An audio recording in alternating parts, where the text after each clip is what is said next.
nossos estúdios, recebemos a professora da UFES, Júnia Zaidan, que além de linguista, tradutora e lecionar no Departamento de Línguas, é membro do coletivo Professores em Movimento da UFES e membro fundadora do Fórum Capixaba de Lutas Sociais. Obrigada de ter vindo aqui no nosso programa para falar sobre esse tema super importante.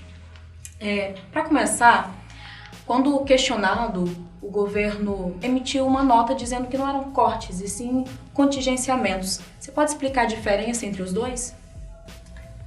Primeiro, muito obrigada pelo convite.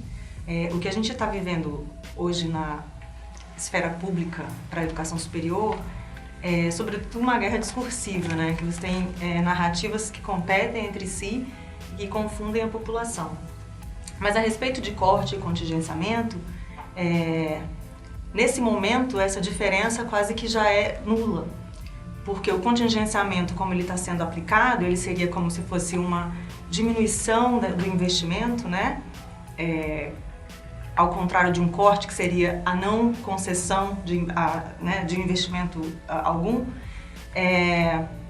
se torna quase nula porque a gente tem necessidades básicas, né, da universidade, ligadas à limpeza, por exemplo, à energia elétrica, que já estão completamente inviabilizadas por causa do contingenciamento.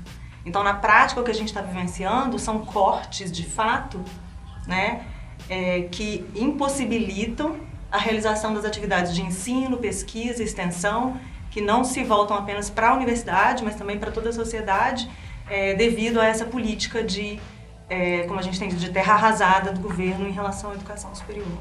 Além dos cortes na educação, outra tentativa de projeto que estão querendo implantar é o Futurice. Você pode explicar para a gente o que é o Futurice e por que algumas universidades estão se posicionando contra? Érica, o Futurice é um projeto que disputa no espaço público da educação um projeto de sociedade. Então, o que está em disputa nesse terreno educacional sempre foi e vai continuar sendo a disputa de diferentes projetos de sociedade. O Futurice, ele vem para sacramentar uma tentativa de implantar um projeto de sociedade que já vem de muito tempo, não vem de ano passado, não vem de 2016, não vem apenas dos anos, né, do século XXI, mas vem desde, sobretudo, da nossa redemocratização, que significa basicamente o empresariamento da educação. Logo, não se trata de um projeto pontual, né, momentâneo, mas de uma reestruturação em si da educação. A UFES foi unanimemente contra esse projeto. É importante dizer que no âmbito das universidades, quem delibera, né, quem decide sobre o aceite ou não, a adesão ou não ao Futurice são os seus conselhos universitários, e o Conselho Universitário da UFES foi unanimemente contra, né, em sessão pública, que foi resultado de luta interna, de mobilização interna das 3 categorias que compõem a universidade, né, os docentes, os estudantes e os funcionários técnico-administrativos, que se mobilizaram para pressionar os conselhos superiores a fazerem a sessão aberta no teatro com a participação de toda a comunidade acadêmica, como uma forma de dizer a nossa vida está sendo decidida por vocês, né, e nós não apenas queremos rechaçar o Futurice, como nós queremos construir a universidade necessária. A universidade necessária não é ainda aquela que a gente vinha tendo, né? Sequer se tornou suficientemente a universidade que a Constituição de 88, as próprias leis de diretrizes e bases da educação, sequer foram esses anos, né? Nós não fomos capazes coletivamente, no conjunto, né, da nossa sociedade, de produzir essa universidade. Apesar disso, nós lutamos por essa concepção, né, que vai requerer, né, uma reestruturação em si da universidade que nós já temos, e que a vinda do Futurice tornaria essa luta ainda mais inviável, quer dizer, mais difícil de se encampar, né, tornaria a trincheira muito mais penosa de estar nela. Você falou na fala anterior sobre a privatização. Alguns setores defendem que a implementação dos cortes do Futurice parte de um plano maior para sucatear e depois privatizar o ensino superior no país. Você acha realmente que isso é possível? Isso não só é possível, como esse é o plano, esse é o projeto, e há um empenho articulado, orquestrado, que transcende a esfera educacional. O compromisso do governo hoje é com o capital internacional.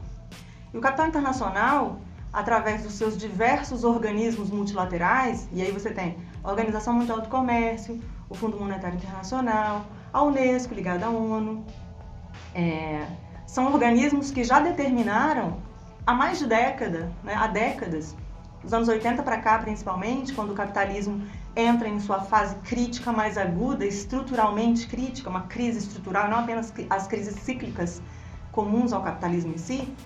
A partir dessa época,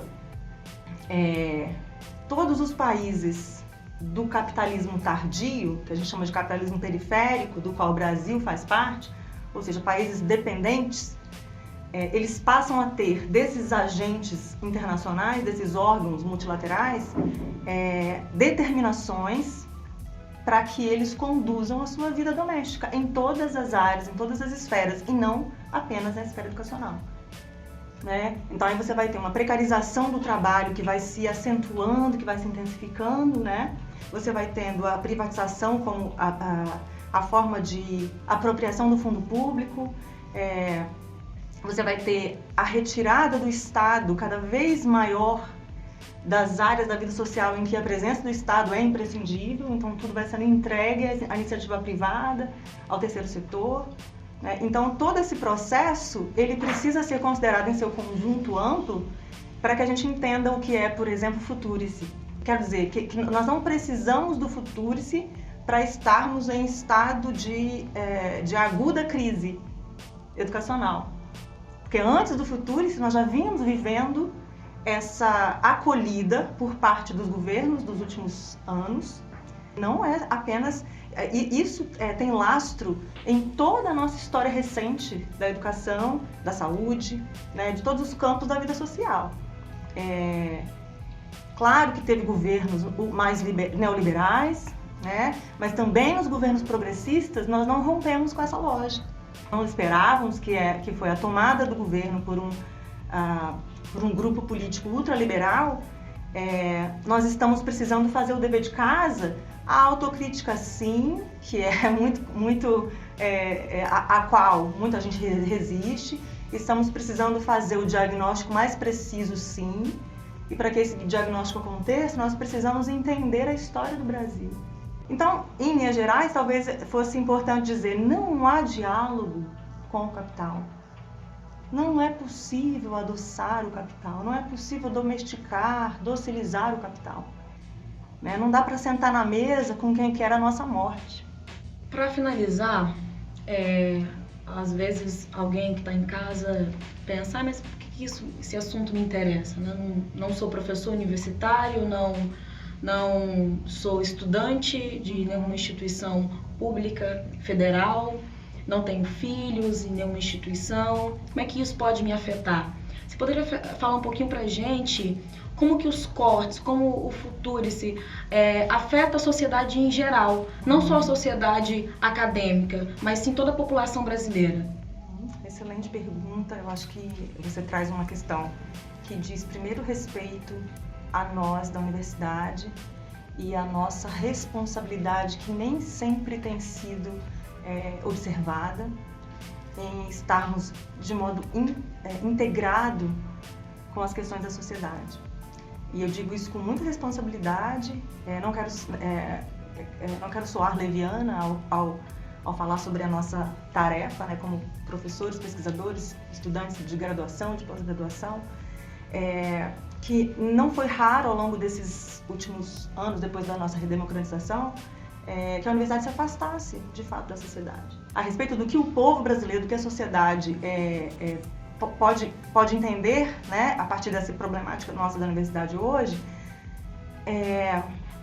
pensar assim, esse espaço universitário, lá onde acontecem aqueles cursos, a faculdade para onde alguém vai, né, muito, muito comum essa expressão, esse espaço, ele é um espaço cheio de potências, cheio de virtudes, cheio de problemas, cheio de contradições. Então é um espaço tão gigantesco. O reitor da universidade hoje, o professor Reinaldo, ele sempre se refere à universidade como um monstro. Ele fala, esse monstro que é a UFES, eu acho uma ótima metáfora, né? Então é um monstro, é gigantesco, cheio de contradições, mas vamos lá. É um espaço onde existe a crítica. É o espaço onde a gente constrói modos de pensar aquilo que estão dizendo o tempo todo para nós que já está dado.